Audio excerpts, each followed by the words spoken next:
First ever factory outlet Mukunda jewellery KPHB Kothapet Khammam Somajiguda Hanmakonda. నమస్తే రమగారు. నమస్తే జయ. రమగారు, చందమామ కథ ఏదైనా చెప్తారా? గ్రీకు జానపద గాథలు, ఆఫ్రికన్ జానపద గాథలు అట్లాంటివి అప్పుడప్పుడు చెప్పుకున్నాను. అవునవును. ఓ గ్రీకు జానపద గాథ చెప్తా.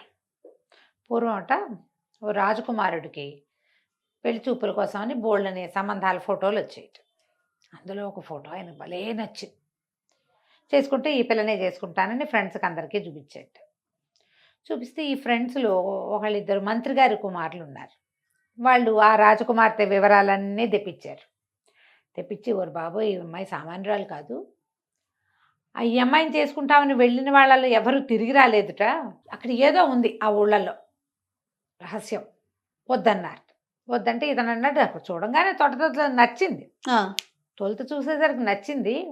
నచ్చిన పిల్లని చేసుకోలేని రాసపుటకెందుకు, అదే కదా, అదేమిటో చూసి నేను ఆ పిల్లనే చేసుకుంటాను అన్నాడు. వాళ్ళు వీళ్ళు వద్దన్నారు. రాజుగారు ఏమన్నాడంటే నేను చేసుకొని నువ్వు వెళ్తాడు అని చెప్పి సరే వెళ్ళమన్నారు. అప్పట్లో ఈ ఫోటోలు ఆ ఊరు నుంచి ఈ ఊరికి రావడానికి కూడా 6 నెలలో 10 నెలలో పట్టేది. రాజకుమారుడు ఇక్కడి నుంచి అక్కడికి వెళ్ళడానికి కూడా అంతే సమయం పడుతుందా? కరెక్ట్గా వివరాలు ఎవరికీ తెలియదు. వేగ్గా తెలుసు ఆ ఊరు వెళ్ళిన వాళ్ళు ఎవరు తిరిగి రారు. సరే రాజకుమారుడు బయలుదేరాడు. ఇది ఒక గ్రీకు దేశం. ఇతను ఆ ఊర్లో ఆ రాజ్యంలోకి అడుగు పెట్టేసరికి ఆ మొదటి రహదారుల్లోనే ఒక గుంపు కనపడింది అబ్బాయికి. ఏమిటో మాట్లాడుకుంటున్నారు ఏమిట్రా అని చూశాడు. చూస్తే ఒకడు రకరకాల పిట్టలు అమ్ముతున్నాడు, ఇంతంత పంజరాల్లో పెట్టి. అన్నీ అయిపోయినాయి, ఒకే ఒక పెట్టను. పంజరం భలే బాగుంది. ఆ పిచ్చుక దాంట్లో ఉన్న పక్షి కూర్చుని దాని మీద వేళ్లాడే దాని మీద కూర్చుని ముక్కు లోపల పెట్టుకుని కూర్చుంది. అదేం పక్షో తెలియటల్లా. కానీ అక్కడ అన్ని బుల్బుల్స్ అవి ఇవి కొనుక్కున్న వాళ్ళు 2-3 నిలబడి ఒకళ్ళిద్దరు దాని మీద డిస్కషన్ పెడుతుంటే ఈ లోపలున్న ఫలానా పిచ్చి వస్తువు పక్షి కూడా బుల్బుల్నేనని భావించాడు రాజకుమారుడు.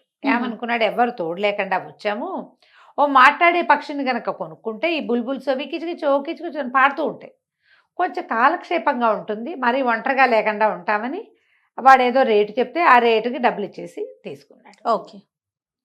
తీరా ఆ గుంపు బోళ్ళంత సమూహం ఉంది కదా, ఆ పక్షిని బాగా చూడ్డానికి ఇతనికి తెలియలే. యువతలకు వచ్చి ఓ సత్రం గదిలో చేరి చూసేసరికల్లా అదొక మామూలు పిచ్చుక. అదేదో బంగారు పంజరంలాగా కనపడుతుంది. మామూలు చెక్క పంజరమే, పుల్లలతో కట్టింది, దానికి బంగారపు రంగు వేశారు. ఓకే. ఓరిని అది చూసి అనుకున్నాడు, పోసి ఇది మామూలు పిచ్చికే, ఊర పిచ్చికి అంత రేటు ఇచ్చాను తెలివి తక్కువగా, ఒట్టి రాగానే ఊళ్ళోకి రాగానే నష్టపోయామే, పని ఏమవుతుందో మంది అనుకున్నాడు. పైకే అన్నాడు. అనంగానే అందులో ఉన్న పిచ్చికంది, ఏం పర్వాలా, నన్ను తీసుకున్నందుకు నువ్వేం నష్టపోవు, నీకు లాభం చేకూరుస్తా నేను అనేసరికి ఆశ్చర్యపడి, ఊసి నీ పిచ్చిక నీకు మాటలు వచ్చా అన్నాడు. చాలా వచ్చు నాకు, ఓ పంచి ఈ పంజరాన్ని తీసి పక్కన మారి నన్ను నీ జేబులో పెట్టుకో, నీకు కావలసిన పని చేస్తాను నేను అని చెప్పింది. సరే కొన్నది పిచ్చిగా, అది పంజరంలో ఉన్నా జేబులో ఉన్నా ఒకటే, అది ఎగిరిపోతుందేమో అని అనిపించలే. దాని మాటలకు లోబడ్డాడు రాజకుమారుడు.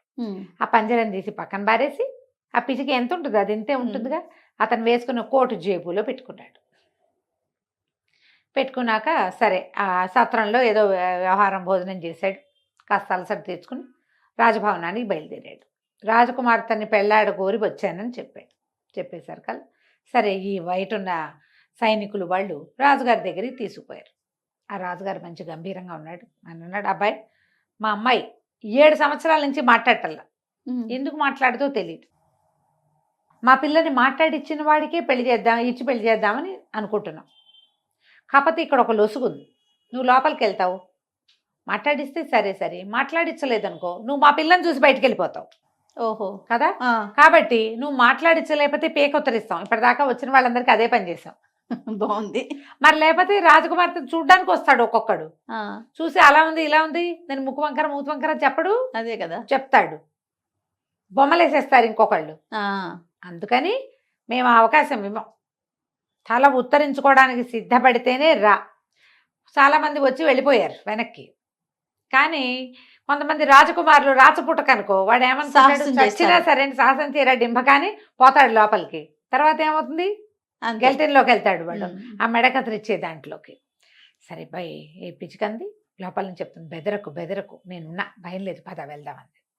ఇతను కూడా కాస్త ముందు వెనక ఆలోచించకుండా సరే నేను మాట్లాడిస్తాను, నాకు చాలా సమర్థత ఉందన్నాడు. కుర్రాడు కొంచెం జవజవలాడుతూ బాగానే ఉన్నాడు. ఫలానా అదేదే దేశపు రాజకుమారుడు అని తెలుసుకుని, రాజుగారు నాయన జాగ్రత్త, మీ నాన్నకి ఎంతమంది కొడుకులో అన్నాడు. చాలామందే ఉన్నారండి, అయినా కూడా నేను గెలుస్తాను, నాకేం భయం లేదు, మీరు నన్ను రాజకుమార్తె దగ్గరికి పంపించండి అన్నారు. ఆ అమ్మాయిని ఒక సెపరేట్ మందిరంలో ఉంచారు.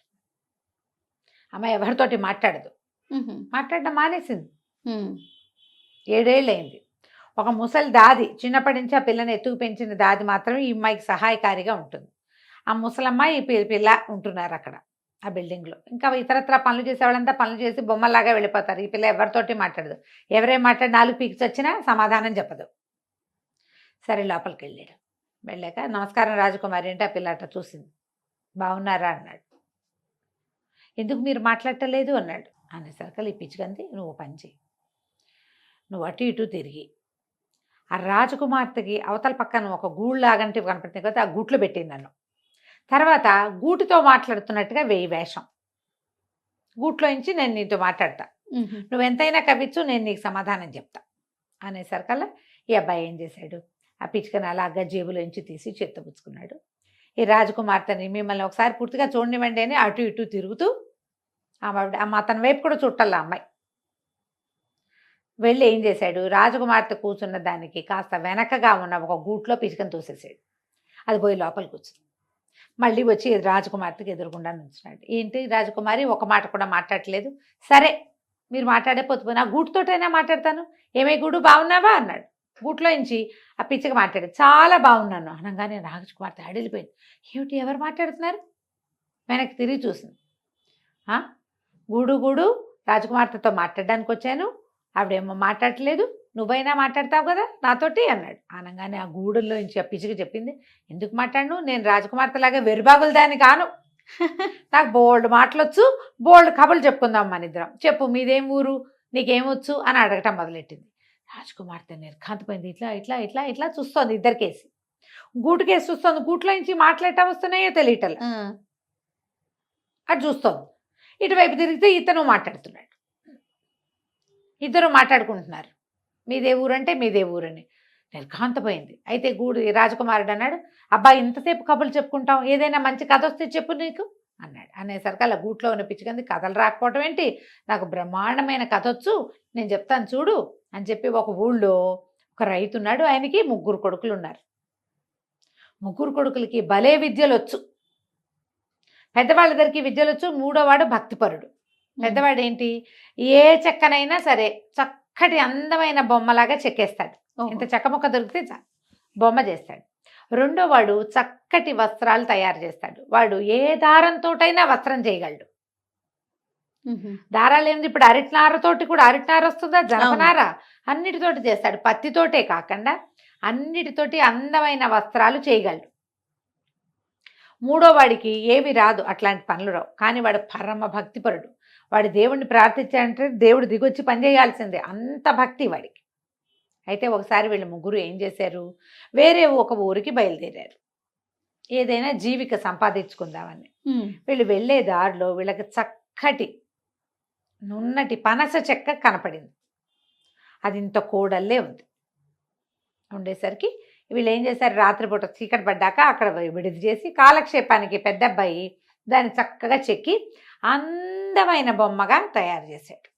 వీళ్ళు ఏమనుకున్నారంటే, ఎవరు ఒకళ్ళు మెలకుగా ఉండి ఇద్దరు పడుకోవాలి. పెద్ద అబ్బాయి మెలకుగా ఉన్నాడు, చిన్నపిల్లలు ఇద్దరు పడుకున్నారు, చిన్న కొడుకులు ఇద్దరు. మెలకుగా ఉన్నప్పుడు ఈ పనస చెక్కని నున్నగా చేసి అందమైన బొమ్మను చేసి అక్కడ పెట్టి తన వంతు అయిపోయాక పెద్ద అబ్బాయి నిద్రపోయాడు. 2వ అబ్బాయి మెలకు వచ్చింది, వాడికి మెలకుగా కూర్చున్నాడు. తమ్ముడికి అన్నయ్యకి కాపలా కాస్తూ ఈ అందమైన బొమ్మను చూసి, బొమ్మకు బట్టలు లేవని, సమీపంలో ఏవో నారున్న చెట్లుంటే ఆ నారంతా తీసుకొచ్చి దాంతో చక్కటి వస్త్రం అల్లి ఈ బొమ్మకి చుట్టబెట్టాడు. ఇంకో 2 గంటలు అయిపోయాక 2వ అబ్బాయి పడుకుని నిద్రపోయి తెల్లవారుజామున 3వవాడు మెలకుగా కూర్చున్నాడు. అన్నయ్యలు ఇద్దరికి కాపలా కాస్తూ ఆ బొమ్మను చేత్తో కూర్చుని, దేవుడా ఎంత అందమైన బొమ్మ, ఎంత చక్కటి ముక్కు, ఎంత చక్కటి మూతి, ఎంత అందమైన మొహం, ఎంత బాగుంది కదా, ఇంత బాగున్నా ఈ పిల్లకి ప్రాణం వస్తే ఎంత బాగుంటుందో అని దైవ ప్రార్థన చేసుకుంటూ కూర్చున్నాడు. తెల్లవారేసరికి బొమ్మ కాస్త అమ్మాయి అయిపోయింది ఓ అని చెప్పింది పిచ్చుక. బొమ్మ కాస్త అమ్మాయి అయిపోయింది. ఇప్పుడు చెప్పు, 3 అబ్బాయిలు ఉన్నారు. ఒకడు చెక్కాడు, ఇంకోడు వస్త్రాలు ఇచ్చాడు, మూడోవాడు ప్రాణం ప్రాణం పోసాడు. పోసాడు. ఈ 3లో ఈ పిల్లని ఎవరు పెళ్లి చేసుకోవాలి అని అడిగింది. ఉమ్. అడిగేసరికల్లా రాజకుమార్తె కూడా కథ అంతా వింటోంది. మరి రాకుమారుడు అన్నాడు, ఏముంది, ఆ బొమ్మని చెక్కింది వాడెవడో వాడే పెళ్లి చేసుకోవాలి అన్నాడు. అనేసరికల్లా గూడుంది, అలా ఎలాగా, బొమ్మని చెక్కితే మాత్రం దానికి అందమైన బట్టలు కట్టి దాని సౌందర్యాన్ని పెంచిన వాడెవడు, రెండోవాడు చేసుకోవాలి అంది. అనగానే ఈ రాజకుమార్తె శివాలను వచ్చి గడదు గుడ్డేం కాదు, దానికి ప్రాణం పోసింది మూడోవాడు, వాడు చేసుకోవాలి పెళ్ళని మాట్లాడేసి అనగానే బయట నుంచి ఆ ముసలమ్మ బయట కూర్చుని ఉంది. ఈ కథ అంతా ముసలమ్మ కూడా ఉంటుంది. అమ్మో మా చిన్నరాణి మాట్లాడిందని పరుగులు పెట్టేసరికి రాజుగారు అందరు వచ్చేసారు. ఏమబ్బాయి, మా అమ్మాయి మాట్లాడిందా అని అడిగాడు. మాట్లాడిందండి అన్నాడు. ఈ అమ్మాయి ఏంది, అంత అబద్ధం, నేనేం మాట్లాడలా అని చెప్పింది. ఎప్పుడైతే ఈ దాది చిన్నరాణి మాట్లాడింది అనగానే అమ్మాయి ఇట్లా నోటి మీద చేసుకుని కూర్చుంది. ఇంకా మాట్లాడకుండా ఉందామనుకుంది. మాట్లాడింది అని కవించేసరికల్లా అబ్బాయి నేను మాట్లాడలేదు. రాజుగారు పెళ్ళ నవ్వాడు. నీ కంఠం అందరూ వినేశారు అని చెప్పి, భలే ఎత్తేసావు, ఇంత తెలివితేటలు నీకు ఎట వచ్చాయి అని అడిగితే, నీ తెలివితేటలన్నీ నా ఒకడవే కాదండి, నాకు నేను ఈ గూటుతో మాట్లాడే, ఈ గూట్లో ఉన్నాయి తెలివితేటలన్నీ అని చెప్పాట రాజకుమారుడు. ఓహో. అప్పుడు పిల్ల చెప్పింది, అవును నాన్న, గూట్లో నుంచి ఎవరో మాట్లాడారు అని చెప్పింది. గూడే మాట్లాడిందంటే ఆ గూట్లో నుంచి ఇట్లా పిచ్చిగా బయటకు వచ్చింది. బయటకు వచ్చేసరికి అలా ఆశ్చర్యపోయారు, ఏమిటి అని. ఈ రాజకుమార్తె ఒకరోజు ఒక గూని మంత్రగత్తెని చూసి గూనిగా ఉందని వెక్కిరిచ్చింది. అందుకని నోరు మూతపడిపోవాలని ఆవిడ శాపం పెట్టింది దీనికి, ఈ పిల్లకి. అందుకని పిల్లకి మాటలు పోయినాయి కానీ ఈ మంత్రగత్తె వల్లే ఈ పిచ్చిక కూడా మాటలు వచ్చినాయి పిచ్చికి. అదేం చేసింది, ఇక్కడికి వచ్చి ఈ ప్రాణం లేని దాంతో గూటుతోటి కదా మాట్లాడుతుంది, అందులో పిచ్చుకుందని పిల్లకి తెలియదుగా. ఆ ప్రాణం లేని వస్తువుతోటి మాట్లాడడం వల్లే దీనికి మళ్ళీ ఆ శాపం పోయిందనమాట. పిచ్చికి తెలుసు ఆ కిటుకు, అందుకని అది లోపలికి వచ్చింది. సూపర్.